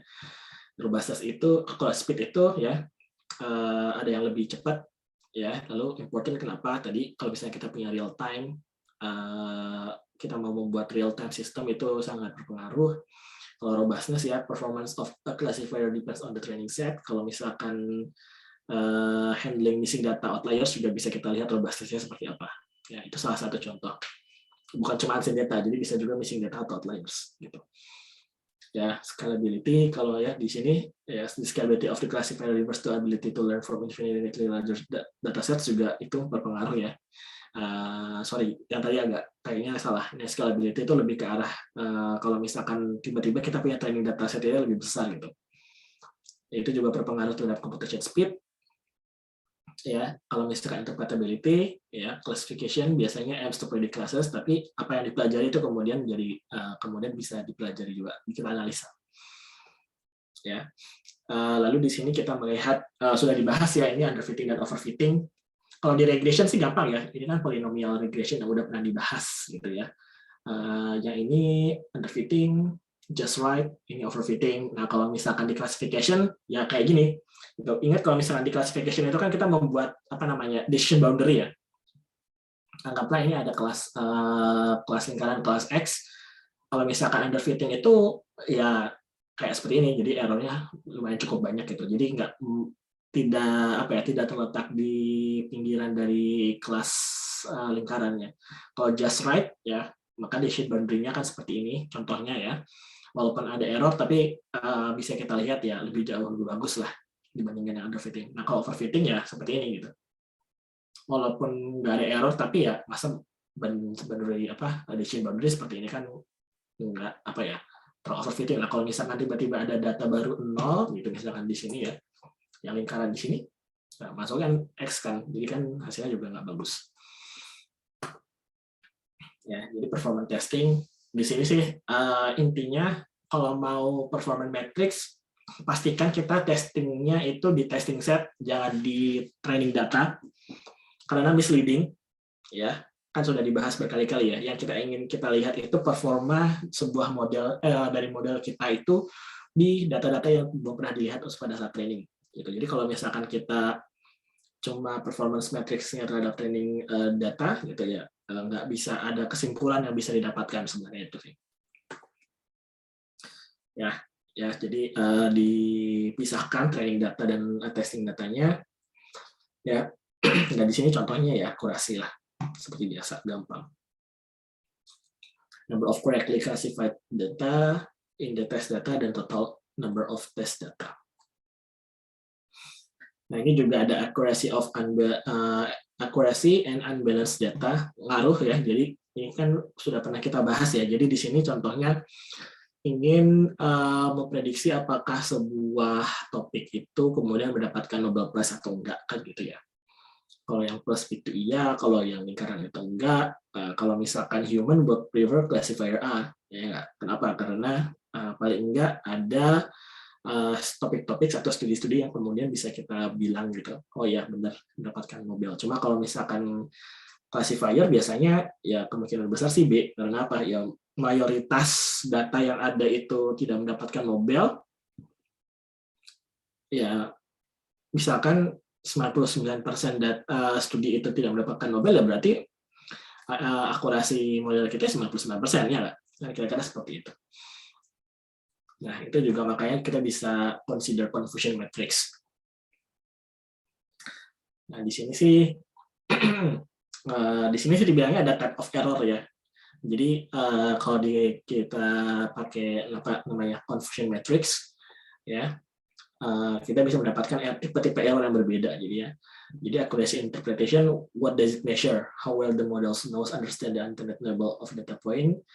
Ya, kalau misalkan itu sih cuma give us how much incorrect dan correctnya aja. Cuma kalau misalkan pakai confusion matrix, kita bisa hitung different type of error. Ya, kalau misalkan ini jadinya contohnya di classification error di dua kelas ya. Ini kita bisa bentuk confusion matrix menjadi seperti ini. Ada true negatif, jadi kelas negatif dideteksi menjadi kelas negatif. Ada true positif, kelas positif dideteksi menjadi kelas positif. Ini false positif, ya kelas negatif dideteksi menjadi kelas positif. Kalau ini false negatif, ya kelas positif dideteksi menjadi kelas negatif. Nah di sini ya untuk binary classification seperti itu ya. Jadi ada TP, FP, FN dan TN. Ya biasanya di atas ini true condition, yang ini predicted values. Predicted values itu maksudnya predicted kelasnya apa gitu ya. Ya, jadi kita bisa lihat kalau precision itu ya berarti ya true positif dibagi penjabaran antara true positif dan false positif. Jadi sebenarnya lihat true positif terhadap seluruh data yang dideteksi menjadi positif ya. Predicted data yang dideteksi menjadi positif. Itu precision. Lalu bisa juga kita kalkulasi recall. Kalau recall itu perbandingan antara true positif ya dengan data-data yang memang sebenarnya positif ya, tapi di sini kan ada yang false negatif ya. Jadi antara precision dan recall ini biasanya dua matriks yang juga sering dipakai. Nah terus juga sebenarnya akurasi ya itu kan sebenarnya TP plus TN plus total gitu, itu akurasi sebenarnya. Jadi udah menggunakan confusion matrix seperti ini kita bisa mendapatkan performance measurements yang berbeda-beda. Nah, ini kalau misalkan untuk multi-class classification gitu. Jadi kalau misalkan multi-class classification, ya berarti kan ini tinggal yang diagonalnya ini kan true positif ya, sisanya antara true negatif. Ya, atau salah, ya false negatif sebenarnya di sini. Ya, yang negatif, yang salah-salahnya. Jadi kelihatan. Nah, bisa juga kita nanti kadang-kadang bingung. Misalnya kita mau buat sebuah model, terus bisa nggak ya kita pakai kita train itu dengan menggunakan fungsinya precision atau recall gitu dibandingkan bukan akurasi gitu. Sebenarnya bisa aja, cuma ada satu lagi fungsi yang sebenarnya menggabungkan antara precision dan recall. Ya, jadi in some situation we might want to maximize either recall or precision at the expense of other metrics. Misalkan akurasi is not important. Kenapa ya? Tadi itu kan kalau misalkan datanya unbalanced gitu, ya akurasi it's not important gitu. Doesn't really matter. Nah, kalau misalkan, makanya ada sebuah matrix namanya F1 score. Itu adalah harmonic mean antara precision and recall. Jadi taking both matrix into account in the following equations. Jadi F1 score. Jadi F1 score ini ya harmonic mean. Jadi maksudnya ya katakanlah mean antara precision dan recall. Jadi enaknya F1 score itu ya lebih bagus terutama untuk pada saat kita memiliki data yang unbalanced. Itu F1 score. Nah, kalau misalkan di segmentasi sih F1, terutama di medical imaging ya, F1 score ini juga ada nama yang lain, itu dice similarity coefficient atau DSC, or just dice score. Ya, ini di semantic segmentation problems. Nah, ini bisa dihitung ya, 2 kali TP dibagi 2 TP tambah FP atau FN. Nah, itu aja. Itu dice coefficient. Nah, ini juga kadang-kadang output dari sebuah model itu kan probability gitu. Misalnya kita segmentation, kadang-kadang kan kita bingung threshold-nya untuk probability value-nya berapa ya. Kalau kemarin kan kita belajar lebih dari 0,5 berarti kelasnya kelas 1, kalau misalkan di bawah 0,5 berarti kan kelasnya 0. Tapi kadang-kadang ngaruh tuh. Kadang-kadang akurasinya atau misalkan ya katakanlah akurasinya, kadang-kadang akurasinya itu lebih tinggi kalau misalkan threshold-nya itu lebih tinggi, atau misalkan threshold-nya lebih rendah maka akurasinya lebih rendah gitu. Nah, itu juga nih di sini ya, kadang-kadang different threshold in classification semantic segmentation produce different level of performance. Makanya dia namanya ROC curve. Ya, receiver operating characteristic curve. Ya, di sini adalah is a graph showing the performance of classification model at all classification threshold. Jadi sebenarnya dia melihat performance-nya untuk setiap perubahan dari threshold-nya. Ya, jadi di sini contohnya ya, ini curve plots antara true positive rate dan false positive rate ya. Jadi di sini perfect classifier itu adalah di mana dia true positive rate-nya 1, sedangkan false positive rate-nya itu 0 ya. Ini perfect classifier. Kalau random classifier itu pada saat dirubah jadi ini tuh kurvanya akan berubah di sini ya, tergantung dari threshold-nya gitu. Ya, jadi random classifier itu nanti ROC curve-nya seperti ini ya. Jadi kalau misalkan kita punya ROC curve-nya seperti ini ya, semakin dekat ke perfect classifier maka akan semakin bagus sebuah klasifikasinya. Ya, kira-kira seperti itu. Ya, jadi kalau misalnya di sini sih ya tulisannya ya. Di sini TP, kalau TP itu true positif ya, FP itu false positif, rate at another decision threshold. Yang ini TP versus FP, rate at one decision threshold. Jadi di sini menggambarkan rate antara TP versus FP untuk threshold yang berbeda. Nah, kalau misalkan mau dibaca lebih lanjut silakan, ini ada linknya. Jadi some notes ya, kenapa kita bisa membuat curve seperti ini. Kalau misalkan classification threshold-nya itu, misalkan ya, kita menurunkan classification threshold-nya, dan kemudian kita mendapatkan positif lebih banyak, ya maka akan menambahkan merubah nilai dari FP dan TP-nya, ya maka akan berubah gitu nilai curve-nya di sini. Di sini sih saya nggak bakal minta kalian hitung pakai tangan gitu, tapi udah ada kok MATLAB and Python package-nya to calculate this gitu. Jadi silahkan langsung dipakai aja. Ini cuma supaya kalian tahu aja. Salah satu caranya itu adalah untuk melihat performance dari model itu ya menggunakan LOC curve. Lalu juga kita bisa menggunakan cross validation ya. Jadi kalau misalkan di sini kita memiliki single set of data ya, terus kita kan hanya sedikit gitu ya. Maka kita bisa membagi dataset itu menjadi yang lebih kecil gitu.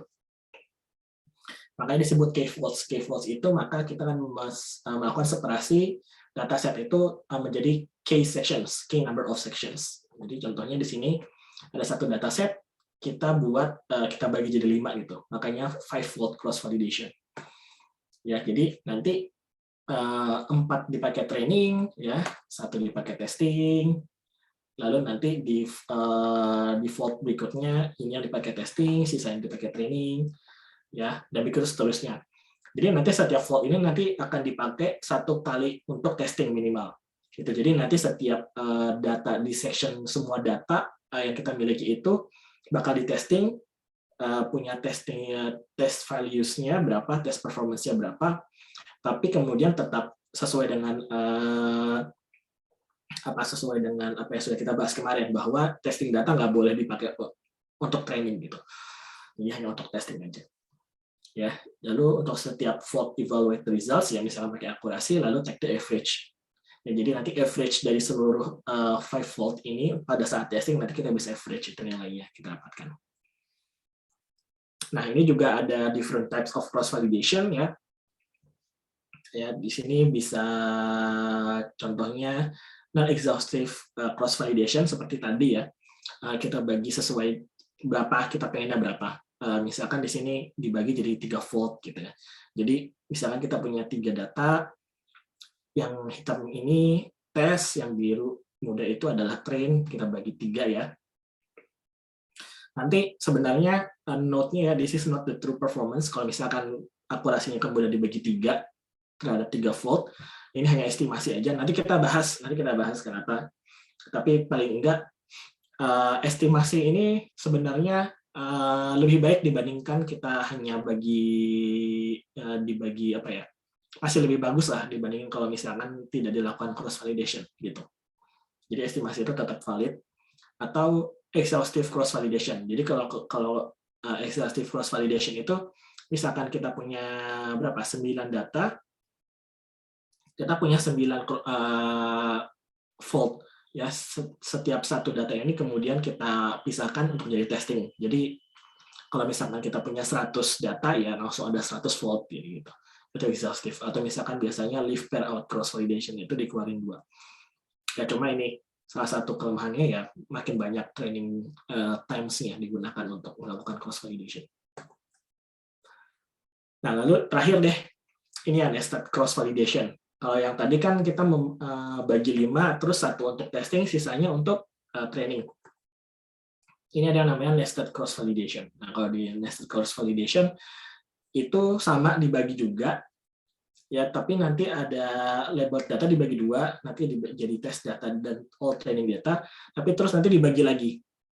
Yang ini benar-benar dipakai untuk training, yang ini untuk dibagi untuk validation. Nah, kenapa ada validation? Karena apa? Pas waktu training kita harus tahu ya, harus mengukur validation loss. Validation loss itu kan tetap tidak boleh dipakai untuk training, iya nggak? Nah, karena tidak boleh dipakai training ya berarti kita harus kita ambil lagi satu chunk itu untuk validation. Jadi nanti pas waktu perhitungan loss function-nya itu nanti kebagi 2 nih. Ini kan waktu pas training ya, jadi nanti ini yang merah ini adalah yang bagian ini. Ini yang merah, ya yang biru itu yang ini. Yang biru itu yang ini. Ya jadi tetap sesuai dengan apa yang sudah kita bahas kan. Validation error ini adalah data-data yang tidak boleh dilihat pada saat training. Dan ini sesuai gitu. Jadi nanti saya sih selalu menggunakan nested ya. Saya selalu akan menggunakan nested cross validation ya supaya itu. Karena sebenarnya nggak perlu nested cross validation juga bisa sih. Misalkan kalian punya all training data gitu, tapi terus langsung kalian pisah aja, randomly pisah gitu. Kita pisah, yang satu untuk training, satu testing itu juga bisa. Jadi nggak perlu mengikuti satu chunk itu juga nggak apa-apa. Yang penting tetap harus ingat pas satu training ada satu set yang namanya validation set yang nggak boleh dipakai untuk training. Oke, itu aja karena waktunya juga sudah habis. Mungkin ada satu pertanyaan sebelum ditutup. Saya mau bertanya, Pak Febrian. Ya, silakan, Bu. Ya, yang pertama itu saya masih tidak bisa merasakan bedanya antara akurasi dan presisi. Itu sebenarnya bedanya itu di mana gitu. Yang kedua adalah mengenai kalau kita sudah punya nilai akurasi gitu ya. Dia berapa sih sebenarnya threshold bahwa dia ini bagus gitu. Kita kan suka dapat 60%, 70%. Nah, itu kita bisa bilang dia bagus apa enggak ya, gitu. Itu Pak. Oke. Jadi tadi antara apa, Bu? Akurasi dan presisi. Ya. Iya, kalau presisi saya tahu. Jadi sesuatu yang betul di antara yang terambil begitu ya barangkali ya. Jadi kalau presisi kalau sesuai dengan confession matrix ya Bu di sini ya. Berarti kan kita lihat data-data mana saja yang diprediksi menjadi positif data gitu ya. Terus kita lihat rate-nya gitu. Antara yang benar-benar true positif sama yang dideteksi sebagai positif itu berapa rate-nya. Ya, dari yang terambil gitu kan ya. Ya, betul. Dari yang terambil, yang positifnya berapa. Oke, tapi kalau akurasi gimana ya? Nah, kalau akurasi itu adalah sebenarnya yang kita ingin lihat adalah bukan hanya kelas positif dan positifnya aja, Bu. Tapi juga kita lihat kelas negatifnya juga. Jadi misalkan kita punya dua kelas ya, kelas 1 dan kelas 2, atau misalkan kelas 0 dan kelas 1 deh ya, kelas 0 dan kelas 1. Kalau di precision itu kita ambil ya, misalkan hanya kelas 1 aja yang ingin kita lihat. Precision untuk kelas 1 itu anggaplah positif itu 1 gitu ya. Berarti itu untuk kelas 1, Bu. Kalau misalkan negatifnya itu kita juga lihat berapa banyak sih kelas 0 yang benar-benar diprediksi menjadi kelas 0. Itu juga ngaruh, Bu. Jadi kalau misalkan ya, jadi yang true-nya aja gitu ya. Ya, betul. Jadi jumlah data yang benar-benar diprediksi menjadi 1 dan benar-benar kelas 1 ditambah kelas 0 yang kemudian benar-benar diprediksi menjadi 0 dibagi total itu maksudnya 4 ini, Bu. Keseluruhannya itu ya. Ya. Gitu ya. Oke. Kalau precision itu hanya melihat satu data positif aja, misalkan di sini positif tuh misalnya kelas 1-nya, itu aja. Iya, baik. Terus yang biasanya dipakai itu kalau di itu tuh program Python itu kan ada akurasi gitu ya, akurasi sekian gitu. Nah, itu tadi. Angkanya tuh berapa itu yang bagus gitu. Nah, ya itu makanya satu sih, Bu, tergantung. Makanya kan tadi kalau misalkan ada unbalanced data yang tadi, maka akurasi kan nggak bisa kita pakai kan, Bu. Ya karena apa? Karena datanya itu ya ke arah, maksudnya ya ke arah negatif semua misalkan. Jadi kan nggak valid istilahnya. Nah, kalau misalkan kita ingin melihat sebenarnya berapa sih yang bagusnya ya gitu. Kalau misalkan tadi pertanyaan Bu. Nah, itu sebenarnya memang harus kita refer ke penelitian sebelumnya, Bu. Jadi penelitian sebelumnya itu menggunakan dataset yang sama, itu akurasinya berapa sih gitu. Dan nanti bisa dihitung, Bu, nanti kita di sini ada dibahasnya ya. Nanti sebentar saya keluar dulu dari sini. Nanti di 10 di sini. Di sini saya bahas enggak ya. Di sini nanti kita hitung confidence of interval. Nih di sini significant test namanya, Bu. Jadi ada namanya statistical test, namanya significant test. Ini dapat dari paper saya, jurnal saya. Nah, itu sebenarnya saya ngebandingin, Bu. Ini desk coefficient yang tadi sudah saya jelaskan ya. Bisa dilihat kan perbedaannya cuma 0,01, 0,02 kayak gitu ya, Bu ya, kira-kira ya. Ya. Antara ini misalkan ya 0,43 dengan ini 0,46. Nah, ini bisa dihitung, Bu. Sebenarnya signifikan nggak sih perbedaannya? Itu bisa, Bu. Itu bisa dihitung signifikan atau enggak. Nah, jadi nanti sih contohnya di sini menggunakan Wilcoxon ya. Di sini Wilcoxon significant test. Ya, kalau misalkan di sini saya menggunakan di sini namanya LOTS IM 512 ya. Ini jadi baseline. Nah, ini saya tes ke semua model lain signifikan nggak gitu. Kalau misalkan satu nih, kalau misalkan hanya satu itu signifikan, Bu. Jadi ini 0,4729 ntar digabungkan dengan dibandingkan dengan 0,4308 gitu. Perbedaannya kan cuma sebenarnya 4%, Bu. Ya nggak cuma 0,04. Cuma secara secara statistik itu perbedaan signifikan, walaupun cuma 4%. Jadi itu bisa digunakan. Jadi ini contoh aja, Bu, nanti kita bahas minggu depan. Jadi itu topik ini kita benar-benar membahas secara gimana sih. Saya tahu maksudnya mahasiswa tuh kadang-kadang bingung, ini bagus atau enggak ya? Iya, Terus betul. itu bagus atau enggak ya? Terus yang bagus tuh segimana ya? Nanti ngebandingin sama model yang sebelumnya tuh gimana ya? Itu sebenarnya saya tahu mahasiswa tuh bingung gitu. Nah, makanya ini saya buat satu topik sendiri untuk mengevaluasi gitu. Sebenarnya bagus nggak sih? Ya, jadi nanti kita bahas lagi minggu depan. Iya, bahkan ya datanya kan sebenarnya kalau misalnya kita punya data sendiri lah, kan nggak ada reference mengenai model ini terhadap data yang kita punya gitu. Nah itu bisa, Bu, sebenarnya kita misalkan kita pastikan data tes yang tadi ya, tes datanya itu sama dengan previous tadi, itu juga bisa, Bu, sebenarnya. Oh, oke. Jadi previous tes datanya itu sama, kita ikuti previous tadi itu pakai apa, dan nanti supaya bisa dibandingkan gitu. Nanti yang di perbedaannya mungkin cuma pas waktu trading data kita tambahkan, itu juga bisa. Itu kan juga sebuah penambahan, atau modelnya kita ganti, tapi nanti tes datanya kita ubah. Itu juga tetap bisa, Bu. Itu. Jadi memang ya ini salah satu alasan kenapa saya nambahin topik ini, walaupun sebenarnya ya bukan machine learning banget sih, ya cuma ya itulah. Mudah-mudahan nanti ngebantu. Ya, tapi itu penting untuk pembahasan soalnya. Ya, betul. Ya. Makasih Pak Febrian. Oke, sama-sama, Bu. Oke, kalau gitu karena waktunya sudah lewat ya, maaf ya. Jadi ngebahas terlalu panjang. Cuma seperti biasa silakan absen, lalu bisa leave. Tapi ingat hari Jumat ya, ada berarti datanya apa? Deadline coursework dan juga quiz ya. Jadi silakan dikerjakan kapan aja kalau quiz ya, dibukanya sampai minggu depan, jadi sampai Jumat depan, jadi silakan dikerjakan.